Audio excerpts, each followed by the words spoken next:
Sir sir ಏನಾಯ್ತು sir ನಿಮ್ಗೆ? Sir ನಿಧಾನ ನಿಧಾನವಾಗಿ ಕೂತ್ಕೊಳ್ಳಿ. ಅಲ್ಲ ಸರ್, ಜ್ವರ ಬರೋ ಅಂಥದ್ದು ಏನ್ ತಿಂದ್ರಿ? ಏನಿಲ್ಲ ಮೀರಾ, ಸೇವಂತಿನ ಟೆಸ್ಟ್ ಮಾಡೋಣ ಅಂತ ಕಲ್ಲಂಗಡಿ ಹಣ್ಣು ತಿಂದೆ, ಹೀಗಾಯ್ತು. ಕಲ್ಲಂಗಡಿನ? ಅದು ತಿಂದ್ರೆ ನನಗಾಗಲ್ಲ. ಸೇವಂತಿಗೆ ನನ್ನ ಮೇಲೆ ನಿಜವಾಗ್ಲೂ ಪ್ರೀತಿ ಇದೆಯೋ ಇಲ್ವೋ ಅಂತ ಪರೀಕ್ಷೆ ಮಾಡೋದಕ್ಕೆ ಅವಳು ಮುಂದೆನೆ ತಿಂದೆ. ಬೇಡ ಸರ್ ಅಂತ ಪಾಪ ಗೋಳಾಡ್ಬಿಟ್ಲು. ನನಗೆ ಜ್ವರ ಬಂದಿದೆ ಅಂತ ಪಾಪ ರಾತ್ರಿ ಎಲ್ಲ ಅವಳೇ ನನ್ನ ಜೊತೆಲಿದ್ದು ಸೇವೆ ಮಾಡಿದಾಳೆ. ಈ ಸೇವಂತಿ ಹೀಗೆಲ್ಲ ಮಾಡಿದ್ರೆ ಈ ಅರ್ಜುನ್ ನನ್ನ ಕಡೆ ಎಲ್ಲಿ ವಾಲ್ತಾನೆ? ಸೇವಂತಿಗೆ ನನ್ನ ಮೇಲೆ ಇನ್ನೂ ಪ್ರೀತಿ ಇದೆ ಮೀರಾ.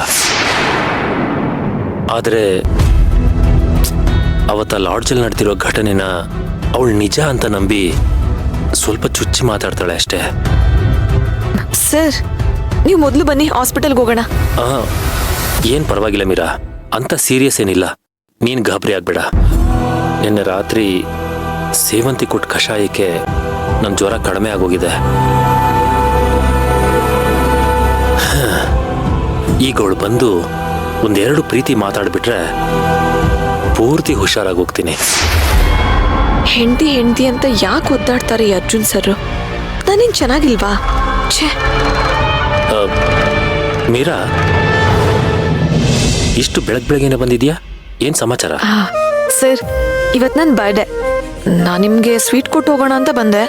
ನೀವು ನೋಡಿದ್ರೆ ಹುಷಾರಿಲ್ಲದೆ ಮಲಗಿದ್ದೀರಾ. Wish you many more happy returns of the day.